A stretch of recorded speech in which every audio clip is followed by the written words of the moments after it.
At this point, I'm honestly baffled Yuji is alive in Jujutsu Kaisen because if we really take a step back, even rewind 3, 4, 5 episodes, the number of times RMC in JJK almost was killed, not in a way of like, oh, he might have pulled through. No, he would have been dead. If it wasn't for a pep talk from our girl coming in and encouraging him, rip to her, but still like, would have been dead there. Toto not coming in and being best boy, rip to him right there. And I mean, my boy lost a hand in order to keep him alive.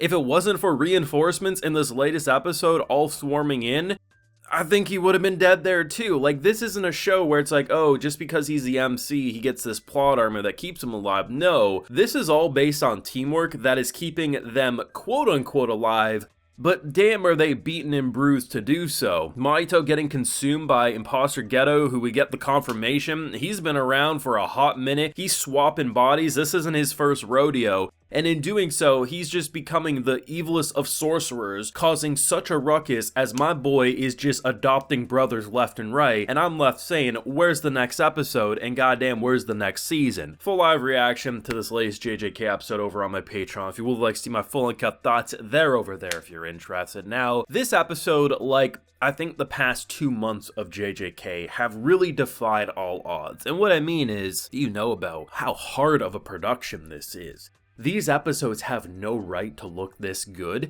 and I think when you look at an episode like this that has multiple moments of insanity, we have bloodbending, we're blood manipulation, and I'm like, that's the fight of an episode. Choso coming in and doing what he did is the fight of an episode, and then 5 minutes later, I'm seeing this ice manipulation, and I'm like, how are they able to have so many memorable, distinct, creative fights that don't feel like they're just copying and pasting the same animation over? No, like, this is smooth. These are the types of fights that you just look at, or at least I know I do, and I'm thinking, if they gave me 20 minutes of just this action scene, I'm here for it. And then when it does end, I find myself saying, oh no, please sir, may I have some more? It leaves me craving more, and I think my favorite part, hands down, was of course Choso coming in and doing his blood manipulation, because I'm a sucker for anything with that. I mean, if I play a video game and they give me the ability to use that, I'm absolutely going for that. But it was so cool because what was nice is that, most of us when we're watching JJK, many people in the future might be watching in the dub, so they may be like, what are you talking about? I don't have this issue. With reading subtitles, as quick as I am, sometimes, I do a rewatch so I make sure I catch all the animation. This time I didn't really have to worry too much because when he was fighting, it was really just music and sound effects. There was a little dialogue, but for the most part, it was just watching him kick ass and saying, you know what, leave my brother alone. I have no idea. I mean, it could be something. I think in the episode they talk about like, hey, like, do you give off like some pheromones? Like, do you got a scent or something? Like, what's going on? Like, why is Yuji recruiting brothers left and right? Toto was just Toto from my point of view because he just seemed like that's his personality. You're my bro, I'm your bro. Like, just everyone's bros, that makes sense. Choso, nothing should be related there. Like, there should be nothing there related, but I don't know, man. This show is fucking weird. It is. Like, I have no idea who the hell is who anymore.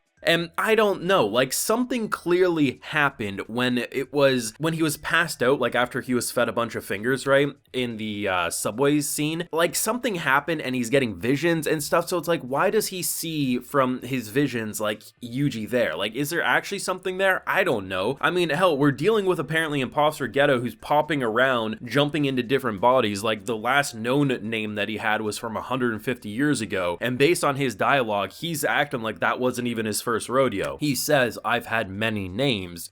Use whatever you want. So that says to me that he's probably had multiple lives and he just chooses someone who's incredibly powerful and just kind of rolls with the punches from there. But it's insane because this, despite being another action heavy episode, doesn't just feel like mindless action. The establishing moments of this episode, seeing the just destruction of Shibuya, whether it's the giant meteor just laying out in front of us, just nothing as far as the eyes can see, all the destruction going through the subway, going through every which nook and cranny, was absolutely wild to see just how much has happened over such a short amount of episodes. Because even if you've seen a dozen episodes of a season, the amount of destruction, the amount of history that this location has been through. I mean, one of my favorite things with any sort of like post-apocalyptic anime is when you just look at the background and you can tell this used to be a civilization. This used to have culture and history and love and life.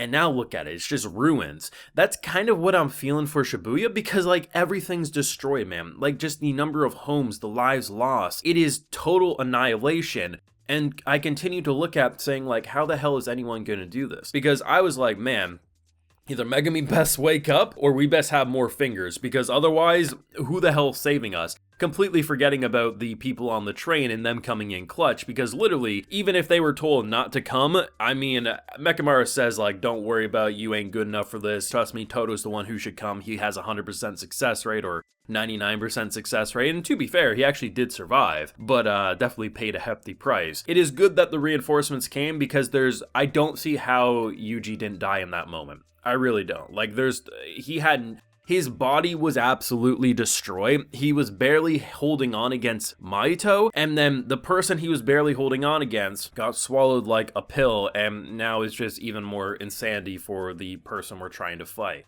I have no idea where we go from here, but the animation was clean once again. They're defying all odds. This team is so talented, and all I can hope is that when we do get season 3, it has extra time. I mean, I said that I was happy initially that between the 2 arcs we had like the 3-week gap, because I knew stuff like that is important. But really what I'm learning is that we should have gotten the first arc of JJK Season 2, and we shouldn't have had Season 2 at all this season, and we could have came into winter next year and basically been able to carry on without any of the drama behind the scenes. But hopefully this will be a live and learn moment, because as good as this season is, it just pains me to look at the clear passion pouring through these animators. These aren't stiff character models, these are expressive character models. They're constantly shifting around the production style, and it just kills me to know that they're drained, giving their all for something that corporate slobs are clearly undervaluing. And just all I can say is they continue to defy odds. This episode probably reveals the biggest secret to date, which is exactly who the hell this imposter is. Because now we know this ain't his first rodeo. So even if you kill him here, he's probably going to find a way to just swap into a new body, because that's just what we do in JJK now.